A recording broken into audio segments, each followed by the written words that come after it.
Hello everyone. तो आज के वीडियो में हम लोग समझेंगे क्रोमेटोग्राफी के बारे में। क्रोमेटोग्राफी क्या होता है? तो ये एक ऐसा टेक्निक है जिसके मदद से हम लोग किसी भी लिक्विड मिक्सचर का उसके अंदर जो कंपोनेंट्स प्रेजेंट है उसको हम लोग सेपरेट कर सकते हैं। एग्जांपल के लिए अगर हम लोग बोले कि एक पत्ता जो होता है, एक लीफ में जो ग्रीन कलर जो पिगमेंट प्रेजेंट होता है, अब ग्रीन कलर कितने कलर से मिल के बना हुआ है वो हम लोग कैसे पता कर सकते हैं, या उसमें जितने भी रंग जो मिले हुए हैं, जितने भी पिगमेंट्स मिले हुए हैं उसको हम लोग सेपरेट जो कर सके, मतलब करने का जो तरीका होता है वो हम लोग क्रोमेटोग्राफी से कर सकते हैं। ठीक है। या अगर इंक हो गया, जैसे मान लिया जाए एक ब्लैक इंक है, ब्लैक इंक जो है वो कितने कलर से मिल के ब्लैक बना हुआ है उसको हम लोग सेपरेट कर सकते हैं, किसके थ्रू? क्रोमेटोग्राफी के थ्रू। ठीक है। तो क्रोमेटोग्राफी क्या है? एक ऐसा तरीका है जिससे हम लोग किसी भी लिक्विड मिक्सचर के अंदर से उसके कंपोनेंट्स को अलग कर सकते हैं या सेपरेट कर सकते हैं। ठीक है। अब उससे पहले हम लोग समझते हैं उसके दो फेज़ होते हैं। अब इसमें टाइप्स ऑफ क्रोमेटोग्राफी भी है, लेकिन नाइन्थ क्लास के बेसिस पे सिर्फ एक ही टाइप्स पढ़ना होता है, वो है पेपर क्रोमेटोग्राफी। ठीक है। पेपर क्रोमेटोग्राफी हम लोग घर में भी कर सकते हैं, किसी भी लिक्विड मिक्सचर के साथ कर सकते हैं, चाहे वो इंक हो, चाहे वो किसी भी चीज़ का पीसा हुआ अगर उसका लिक्विड हो, जैसे कि मान लिया जाए पत्ते को पीस के उसका लिक्विड बना लिए, लिक्विड को फिर हम लोग पेपर पे उसके मतलब बताते हैं कि कैसे वो प्रोसेस हम लोग यूज़ कर सकते हैं। तो पहले दो फेज़ समझ लेते हैं। दो फेज़ क्या है? पहला एक होता है स्टेशनरी फेज़। इसने स्टेशनरी फेज़ जो है वो हम लोग सॉल्वेंट को बोलते हैं। सॉल्वेंट मतलब जो हम लोग इस एक्सपेरिमेंट में जो सॉल्वेंट यूज़ करेंगे उसको हम लोग स्टेशनरी फेज़ बोलेंगे। और मोबाइल फेज़ का क्या मतलब है? मोबाइल फेज़ का मतलब है कि इसमें जो भी मॉलिक्यूल्स होगा वो मूव करेगा, मतलब कि वो मोशन में होगा। ठीक है। स्टेशनरी नाम से पता चलता है कि वो मतलब कि स्टेबल होगा या मूव नहीं करेगा। और मोबाइल फेस का मतलब है कि वो मूव करेगा, उसके जो मॉलिक्यूल्स है वो मूव करेंगे। ठीक है। तो इसमें मोबाइल फेस कौन सा होगा? तो ये फिल्टर पेपर होगा।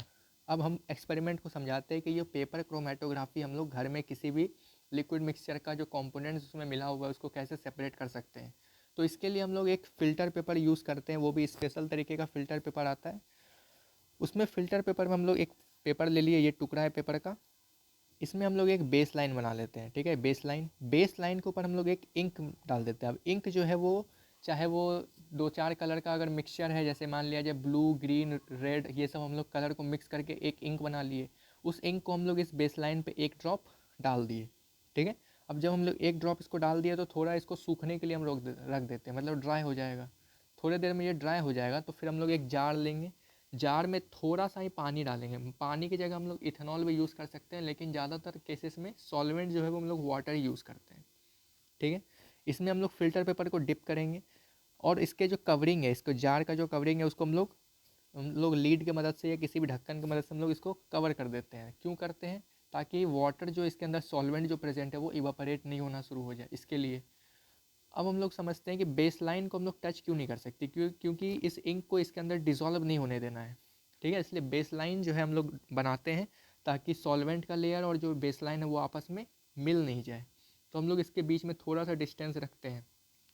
अब जब हम लोग इस पेपर को डिप करके रखेंगे सॉल्वेंट के अंदर, चाहे वो सॉल्वेंट इथेनॉल का हो या वाटर का हो, तो क्या होगा? कैपिलरी एक्शन के थ्रू जो वाटर है वो पेपर में थोड़े थोड़े मात्रा में ऊपर की ओर मूव करेगा, मतलब पानी जो है इस पेपर के अंदर जाते मतलब सूखते जाएगा। अब जैसे कि हम लोग अगर एक मग पानी में थोड़ा सा भी अगर पेपर गीला होता है, तो गीला पेपर अगर पानी में रखा हुआ रहता है वो धीरे धीरे पूरा पेपर को ही गीला कर लेता है, ऊपर तक वो पूरा पेपर को गीला करते चला जाता है, जबकि हम लोग उसको पूरे डिप नहीं किए हुए रहते हैं। ठीक है। तो वो जो प्रोसेस है उस प्रोसेस को हम लोग बोलते हैं कैपिलरी एक्शन। पानी जो है वो ऊपर की ओर चढ़ता जाता है।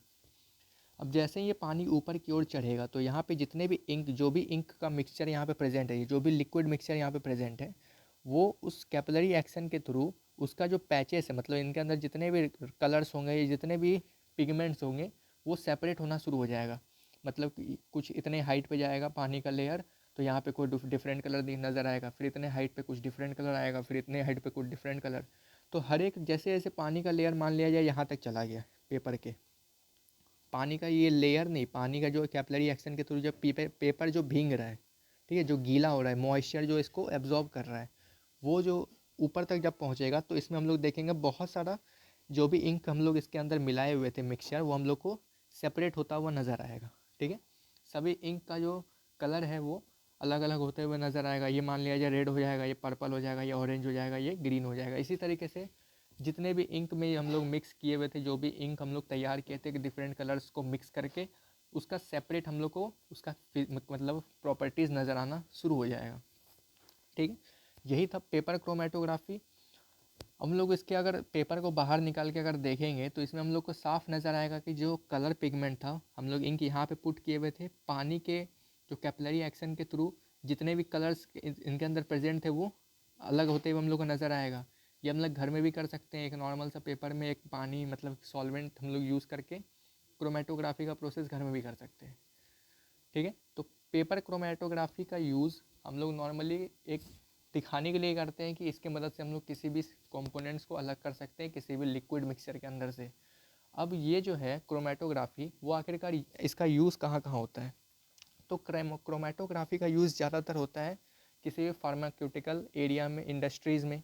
जैसे कि मान लिया जाए किसी भी दवाई का, अगर दवाई बनाता है कोई कंपनी, कोई ड्रग्स बनाता है, तो ड्रग्स जो बनाता है या दवाई जो भी सेम ही चीज़ हुआ, तो वो जो बनाता है तो वहाँ पे क्रोमेटोग्राफी प्रोसेस का ज़्यादा यूज़ किया जाता है। क्यों?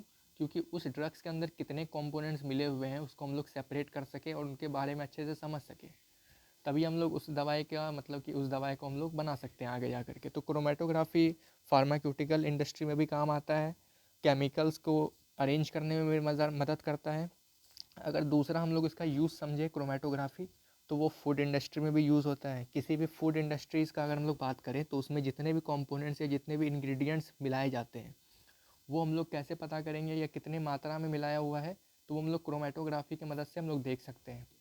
तीसरा एग्जांपल, अगर हम लोग किसी भी डॉक्टर के पास जाते हैं ब्लड टेस्ट कराने, ठीक है, ब्लड टेस्ट जो करते हैं वो लोग उसमें भी क्रोमेटोग्राफी का ही यूज़ किया जाता है। ठीक है, जितना भी हम लोग का, जैसे मान लिया जाए कोई एक स्मोकर है, वो सिगरेट स्मोक करता है, तो उसके ब्लड में निकोटीन का कुछ ना कुछ मात्रा तो होगा ही। तो वो निकोटीन पता कैसे करेगा, तो ब्लड का जब सैंपल लिया जाएगा तो वो ब्लड जैसे उस क्रोमेटोग्राफी प्रोसेस को यूज़ करेगा तो उसमें हम लोग को या डॉक्टर्स को पता चलेगा कि हाँ इसके अंदर ये चीज़ पता मतलब कि मिलेगा। तो इसमें हम लोग क्या हो रहा है कि जो ब्लड के सैंपल में जो भी चीज़ था, बीमारी था या जो भी और भी कुछ मिला हुआ है, वो हम लोग का सेपरेट होते हुए और सेपरेट होके रिपोर्ट में आएगा कि हाँ ये सब चीज़ था इसके ब्लड में। ठीक है, तो ये सब चीज़ क्रोमेटोग्राफी की मदद से हम लोग पता कर सकते हैं। अगर घर में करना है तो एक नॉर्मल इंक का भी कर सकते हैं, या जैसे बताए लीव्स का भी कर सकते हैं। लीव्स एक पत्ता ले लिए, ठीक है, पत्ता को हम लोग पानी मिला मिला के उसको पीस लिए पूरे तरीके से, उसका जब लिक्विड तैयार हो जाएगा तो उस लिक्विड डाई को हम लोग एक पेपर पे इसी तरीके से यहाँ पे डिप कर देंगे या लगा भी देंगे इस तरीके से हल्का हल्का, खाली इसके ऊपर एक कलर आ जाना चाहिए। फिर इस प्रोसेस के थ्रू हम लोग देखेंगे कि इस जो ग्रीन कलर का जो पिगमेंट तैयार किए थे हम लोग पीस करके, इसमें कितने कलर्स मिले हुए हैं वो हम लोग को कुछ देर के बाद नज़र आ जाएगा। ठीक है, तो ये था क्रोमेटोग्राफी के बारे में। टाइप्स ऑफ क्रोमेटोग्राफी में सिर्फ एक ही टाइप्स पढ़ना था। बाकी नेक्स्ट वीडियो में हम लोग डिस्टिलेशन प्रोसेस के ऊपर डिस्कस करेंगे।